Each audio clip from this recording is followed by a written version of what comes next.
ஒரு மாணவன் ஒரு எண்ணை 5/3 என்று பெருக்குவதற்கு பதிலாக 3/5 என்று பெருக்கிவிட்டால் அதனால் அந்த கணக்கில் ஏற்படும் சந்திப்பிழையை காண்க அப்படின்னு சொல்லி பர்சன்டேஜ்ல கேட்டிருக்காங்க. இந்த மாதிரி சம்ம எப்படி ஈஸியா போடலாம் அப்படின்றத பாருங்க. இந்த மாதிரி பிழை அப்படின்னு சொல்லி கேட்டாலே முதல்ல என்ன பண்ணணும்னா 2 மைனஸ் பண்ணிடும். அப்போ 5/3 அப்படின்றத 3/5 எழுதிட்டாங்களா, அப்போ இதை 2 மைனஸ் பண்ணுங்க.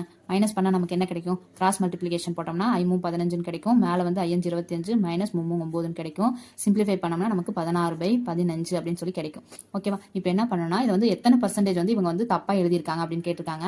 எவ்வளவு எழுதியிருக்காங்க? 16/15 அப்படின்ற நம்பர் வரைக்கும் அவங்க தப்பா எழுதியிருக்காங்க. வித் ரெஸ்பெக்ட் டு எந்த நம்பர் வந்து சரியான நம்பர்? 5/3. அப்ப கீழே என்ன வரும்னா அந்த சரியான நம்பரை எழுதுங்க. அப்போ 5/3 இன்ட்டு 100 ஏன் போடணும்னா பர்சன்டேஜ்ல கேட்டிருக்காங்க, அதனால இன்ட்டு 100 அப்படின்னு போட்டுக்கிறோம். இதை வந்து சிம்பிளிஃபை பண்ணுங்க. இது எப்படி பண்ணலாம்னா 16/15 இன்ட்டு இதை வந்து தலைகளை எழுதணும். 3/5 இன்ட்டு 100 அப்படின்றது அப்படியே தான் இருக்கும். இது 1 3 3 5×15 1×5 2×5 10 20 1×5 4×5 20. அப்போ நமக்கு என்ன கிடைக்குதுன்னா 16 × 4 கிடைக்குது. 16 4